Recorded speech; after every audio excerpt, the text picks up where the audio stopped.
Hey Seawolves, Chancellor Sandeen here at the top of the Administration and Humanities building by this solar panel array that was funded by students, the Student Green Fee Board.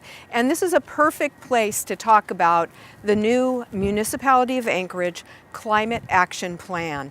This is a broad-ranging plan, had multiple input from over 1,200 people, including many UAA faculty and staff. And the lead faculty here was Micah Hahn. We really want to give her a shout out for what she did on this project. So we are all about sustainability. We are all about partnering with the municipality. We have a wonderful MOU, and with this climate action plan that will be voted on by the Anchorage Assembly later this month, we hope that they approve it. That will give us much more opportunity to both improve our sustainability and really solidify our partnership with the municipality.